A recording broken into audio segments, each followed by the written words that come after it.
Okay, it's week 13, Barclays Premier League, and in the season we have 2 weekend match days, and this is the first of them. 2 matches on Tuesday, 6 on Wednesday, and the final 2 on Thursday. Busy period running up to Christmas for all teams in the UK. No sort of holiday break like they have in Germany, Spain and Italy. So let's get to the first match played on Tuesday, and that was at Molineux. I got my notes handy. Wolves versus Chelsea. So Wolves at home to Chelsea. Team news: Bolly was restored in the heart of the defence, and Neves was also back for Wolves. Traore on the bench. Nuno Espirito Santo continues to rotate Traore. I see him as one of their best, but clearly Nuno feels that he needs to be cute with his appearances. Lampard rotated. Jorginho, Kovacic and Abraham back on the bench. Pulisic was back up front with Werner and Havertz, and Giroud running the line. Let's get to the action. Well, the first sort of period in the first half was a pretty cagey sort of affair, and we got to the break goalless. Into the second half, different story. Within 3 minutes, Chilwell got a cross in from the byline on the left. Giroud was pounced on it quickly, diverted it goalwards. Patricio did his best to try and keep the ball out, but when VAR had a look at it, they confirmed that it had crossed the line, and so that was 1-0 to the visitors.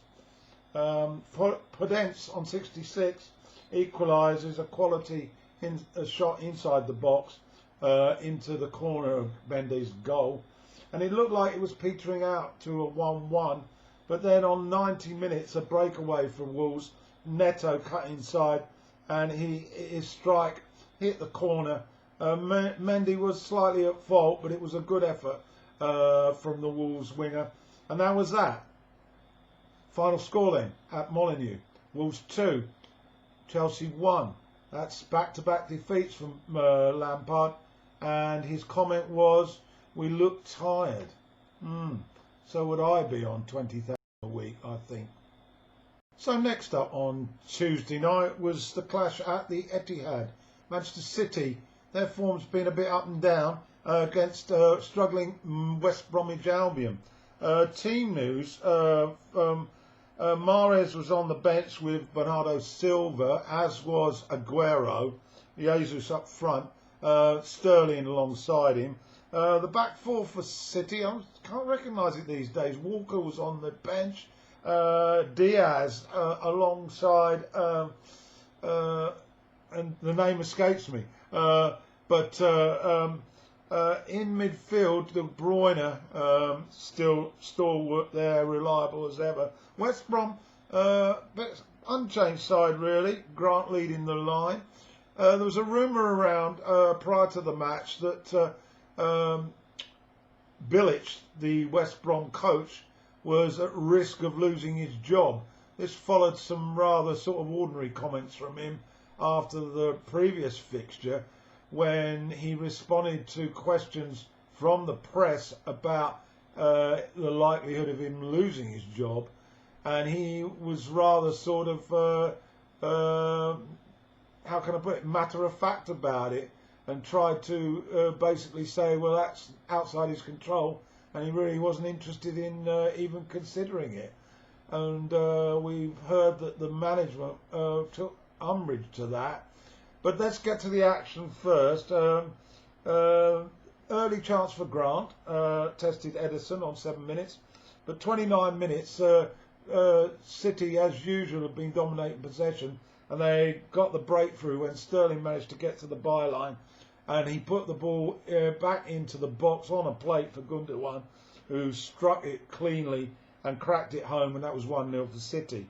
but West Brom responded, and just a few minutes before the half was concluded, a bit of pressure on the City defence, a couple of headers that were blocked and pushed out, and eventually another effort went in off Diaz, an own goal, and so West Brom were level, and that was the score at the break. Second half, it was all City, but De Bruyne had a free kick which went close. They brought on Aguero, but he looks a shadow of the player that I recall last season. There were other changes as well, but they never got their mojo going. And it was no surprise that we got to the final whistle and honours even. Manchester City had failed to break down this West Brom defence and were looking decidedly ordinary. Full-time score at the end, Etihad then. Manchester City won, West Brom won.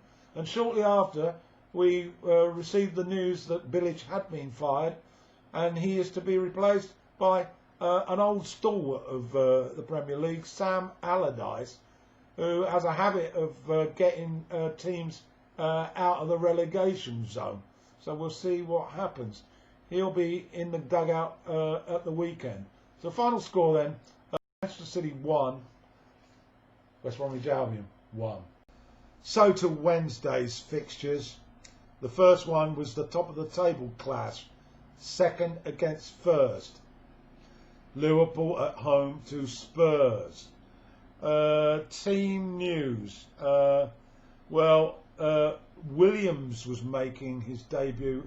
He was in for the injured Matip. Up front, the famous three, and Jones in midfield for the Reds. For Spurs, Lo Celso was included, as was Bergwijn. No place for Dele Alli though, and Reguilón and Ndombele were on the bench for Spurs. Into the action then, and an early chance for Firmino from a Robertson's free kick, but it was dealt with comfortably by Lloris. 21 minutes, Salah forced a strike, forced Lloris to be alert after he hit the ball goalwards from a Robertson strike cross. And then a couple of minutes later, some nice work by Jones, who managed to manoeuvre his way to the penalty area. And although he was thwarted, the ball fell kindly to Salah, and he basically hit a shot which had a slight deflection but whistled past Lloris, and that was the opening goal for Liverpool. But they didn't hold the lead for very long, just 7 minutes, and then a classic Spurs counter-attack, Lo Celso putting through the Korean Son, and he sped towards the penalty box and hit an absolute peach of a shot right in the corner. Alisson had no chance. There was a bit of a debate about whether it was offside, but eventually the goal was awarded. So that was 1-1, and that was the break. Second half, the defence line of Spurs was holding out very well. Liverpool were getting pretty frustrated, and Alisson had to be on his guard as well for that counter. He dealt with an effort from Kane early on, and then Bergwijn was set up by a move by Kane and Son, and again the keeper had to be on his wits, and it hit a post, and then Kane had the best chance from a corner, and poor control enabled Alisson to collect. Jones at the other end set up Mane. He had a sharp turn in his effort, hit the bar and went behind, but it looked like it was going to end up level pegging. But then on 90 minutes, Robertson from a corner, a lovely one it was too, and Bobby Firmino jumped above everybody and headed it into the net, and he celebrated with exhilaration as there was 2,000 people in, Anfield that night, relaxing of the COVID. And so Liverpool had snatched it. The managers, well, of course, Klopp was absolutely ecstatic. Mourinho less so, but he didn't really complain, and he didn't criticise his side either. They looked good value for a draw, but that's the way it goes when you go to Anfield. So final score then, Liverpool 2, Spurs 1. Right, next up was the Ellen Road clash between Leeds United and Newcastle. Leeds, well, they've been a breath of fresh air since they came up. They play attacking football. They score a lot of goals. They let quite a few of them in, but they're always offering entertainment. They were unchanged for this clash as well. But Fraser and Hendrick were in for the Magpies. I couldn't see Linton, and off we went then. An early effort by Cooper, a header. Darlow had to be alert, and the first half proved a bit of a sort of up and down sort of affair, both sides on the front foot, and Hendrick put the Magpies in front after latching onto a Wilson header. But they weren't in front for very long. Rafinha volley had to be dealt with by Darlow, and in 35 minutes, Bamford in the right place at the right time, following up another header from Rodrigo that came back off the bar, and Bamford was there, and he headed in the equaliser. So that was the half, 1-1. Second half, Rodrigo, a deft header, put Leeds back in front. That was from a great corner by Harrison. But 65 minutes, Clark headed in the equaliser, also from a corner.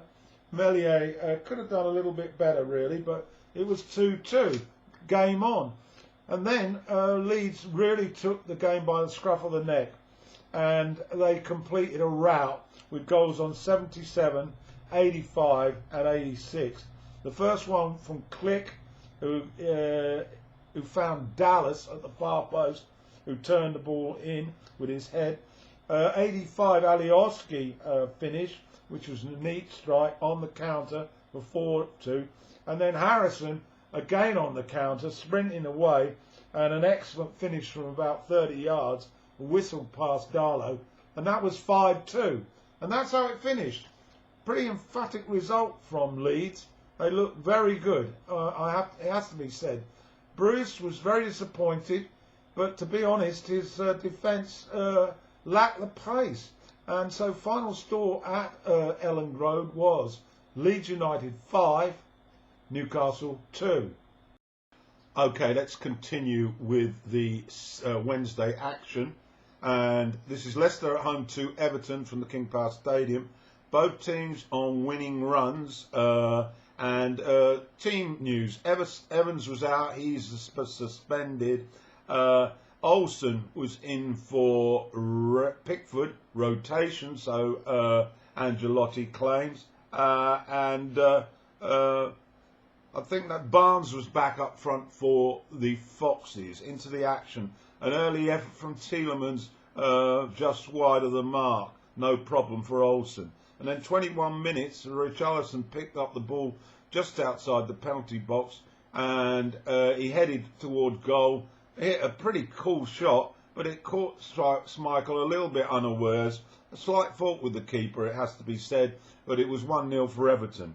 Up the other end, Justin managed to get Vardy in the game, but his header was comfortably saved by Olsen. That was about it at the break, 1-0 for the Toffees. Into the second half, and they doubled their lead not long into it. A couple of smart saves from Schmeichel, desperate they were to keep the ball out, but eventually Holgate got his foot to it and prodded it over the line. And so Everton 2 up.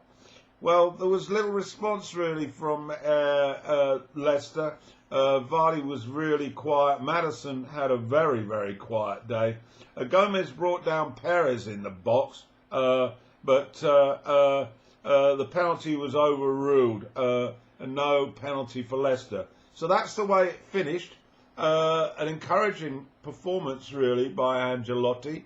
Rodgers, his comments, really, I couldn't quite understand. He was still praising his troops, but they had really underperformed. Final score then at the King Power, Leicester 0, Everton 2. So to the Emirates, high-flying Southampton were the visitors. They're currently in 4th place. Arsenal on a dismal run. 4 defeats in a row for the Gunners. Southampton 5 unbeaten away from home. So certainly the writing was probably on the wall here. And it certainly was reflected. Pepe came in for Willian. He's restored after that ridiculous red card for that headbutt. Southampton at full strength with Redmond still parking the bench. And the early quarter, it was all Southampton. Arsenal just didn't seem to be able to get out of the blocks at all. Southampton with that free-flowing passing that Hasentuller has installed in them, with Ward-Prowse looking very keen to get hold of that ball. And eventually 18 minutes, Adams, great holding work from a quick punt upfield by the keeper. And then he released Walcott coming in on the right. He was far too quick for the defence, and he nipped into the box and clipped it over Leno, and that was 1-0 for Southampton, deservedly so.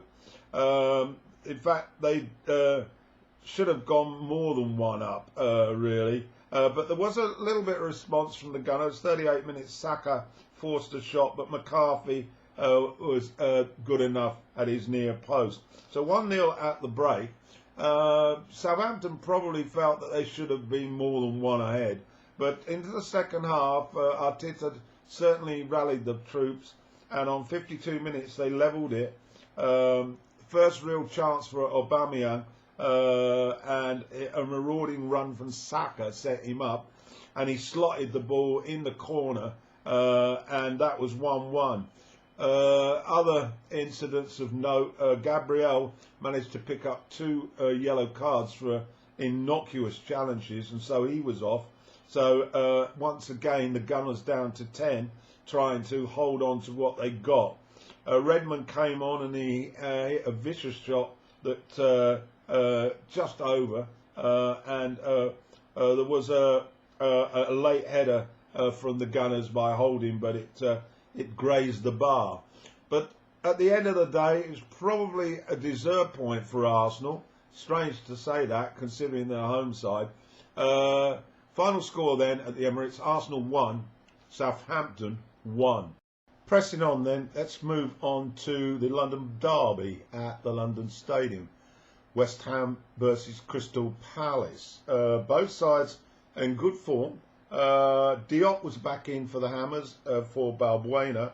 Still no Antonio, he's out with that hamstring problem. Palace at full strength. Benteke still keeping Ayew on the bench and Townsend alongside him. And Palace into some good form of late, and looking forward to this one. The first half was pretty quiet though, it has to be said. First real action of any note on 34 minutes when Ward delivered a peach of a cross, and that man, Benteke, a really powerful header, was far too good for Fabianski, and that was 1-0 to the visitors. That was the case at half-time. Second half, Moyes obviously had words, and Lanzini, who had been brought on, managed to feed Sofel on that right wing. He chipped in a cross.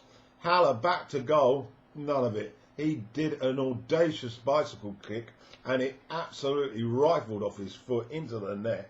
No chance for Guaita, and that was 1-1. Unfortunately, the game was marred by a second yellow for Benteke. The first was a pretty innocuous. He just jumped for the ball in his arm.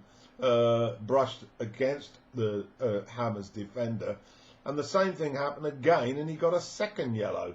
Absolutely outrageous, really, but he was off, a red card, which took focus when we got to the interviews, because it ended 1-1, but Roy Hodgson was not at all happy with that decision to lose his striker. But anyway, it mattered a little, although it has to be said Rice could have got the winner very late on, but his effort just went over. So we reached the final score, full time at the London Stadium. West Ham 1, Crystal Palace 1. So the final fixture on Wednesday was the bottom of the table clash between Fulham and Brighton. Fulham rejuvenated after that draw with the champions at the weekend. Brighton's form has been pretty woeful, has to be said. Sanchez was in goal for Ryan, for Brighton. I couldn't see any other particularly important team changes. Lamley just failed to get to a Welbeck touch early on, and Caballero had a short shot which forced the keeper, Brighton's keeper, to save. We got to the break and it was goalless, and then an incident that caused a bit of controversy, and it denied March a goal after he latched on a ball that came to him via Welbeck in the box. It looked like it would Lallana, in fact, was the player who got the assist from Welbeck, and he connected superbly. It rifled into the net. This would have been Lallana's first goal for the club, but then VAR had a look at it, and it touched Welbeck's arm on the way through, so it was chalked off, and that was really the extent of the highlights to this match. It was a pretty dreadful match all in all, and it ended up predictably a goalless draw. So full-time score at the Amex, at Craven Cottage, was Fulham 0, Brighton 0. Sorry about that. About as bad as the game, really. So to round up this weekday fixtures, number 13, 2 matches on Thursday. I saw the highlights this morning. Let's get to the Sheffield United at home to Manchester United. Team news. Burke and McGoldrick were up front for the Blades. McBurney's injured. They had Norwood on the bench and Brewster. United, Martial back up front for the Reds. Pogba in midfield with Matic. And alongside Rashford, Greenwood and Fernandes just behind those two. Henderson was in goal for De Gea, no injury, rotation, and Telles retained a left-back shot, Shaw on the bench. For Sheffield United, as I said, changed the front two. So we got off to a rather crazy start. On 4 minutes, Henderson tried to get clever with the ball at his feet in the goal area, and unfortunately a Sheffield United foot got to it, and it came clear to McGoldrick, who wharfed it in the net, and so United would 1 down after 4 minutes. This has been a consistent pattern away from home, conceding early goals. Burke fed Freck on 15, and he should have done better. He was unmarked, but his effort went wide, and that was certainly a scare for the Reds. Rashford, 18 minutes, put through by Fernandes, a lovely ball over the top, and it went over, but he was flagged for offside. But this was a warning for the Blades, and they didn't note it. 25 minutes, Rashford again, this time Lindelof lofting the ball over midfield, a peach of a pass, that Rashford took in his stride, and on the edge of the box he rifled the ball past the keeper, and that levelled it up at 1-1. 7 minutes later, an absolute delightful piece of skill by Paul Pogba, creating some space for himself, and then he clipped the ball, and Martial was the target, and Martial needed 2 goes at it, but eventually he put it past the keeper, and so United once again had turned it round, 2-1 up. And that was what it stayed like at the half. Although Henderson did make a good save from McGoldrick on 36 and from Burke on 42. So in many ways trying to get us all to forget that really horrible error at the start. So 2-1 at the break, and on 50 minutes another beautiful passing move by United, and again Pogba involved. He looked a class act, it has to be said, and he linked again with Rashford, who hit the ball clean, and it hit the net, and that was 3-1. Looked like a stroll from there on, but Sheffield United have that gritty fighting quality, and on 86 minutes they had a lifeline when there was a right mix-up from a corner, and Lindelof seems to head it, and he headed it straight at McGoldrick, and it deflected in. So that was 3-2. So some urgent a few minutes at the end for Solskjaer, but the United team once again coming from behind. Final score at Bramall Lane then: Sheffield United 2, Manchester United 3, and that puts United in the top. So final fixture, Matchday 13, was at Villa Park, Villa and Burnley. It was an exciting game to watch. The highlights were quite extensive, and I have to say that I thoroughly enjoyed it. Attacking play from both sides, but unfortunately Villa, who certainly dominated the second half, didn't have their shooting boots on. There were opportunities for Grealish, there were opportunities for Traore, El Hamadi, and Watkins. For Burnley, a couple of good chances for Wood and McNeil, but nobody could actually find a target, and both keepers, Pope particularly was exceptional with his handling of what was thrown at him, and Martinez also. And so the goalkeepers won the day, because this game ended a goalless draw. But it was much better than that. But anyway, the final score at Villa Park was Aston Villa 0, Burnley 0. So let's wrap up that week 13 matches, all completed now. And surprise, surprise, at the top of the tree is Liverpool with 28 points. Spurs are still there in second, 25. Southampton and Leicester, respectively, are third and fourth. And then on fifth and sixth on 23 points are Everton and Manchester United. United do have a game in hand. So if they were to win that, they could go second. Amazing that, really, because they have been pretty average. Chelsea are down in 7th, 22. Then we've got West Ham, Manchester City and Wolves in 8th, 9th and 10th. Villa are on 19, Palace 18, Leeds and Newcastle on 17. I thought Leeds were further up than that. And then a dismal Arsenal are on 13. They're 6th from bottom. And then we've got Brighton on 11. Burnley are now up to 10 points. Fulham have got 9. West Brom 7, and Sheffield United that solitary 1 point. The question is, how long is it going to be for Wilder? Surely he's going to get the boot if they don't improve quickly. So that's my lot. That's your roundup.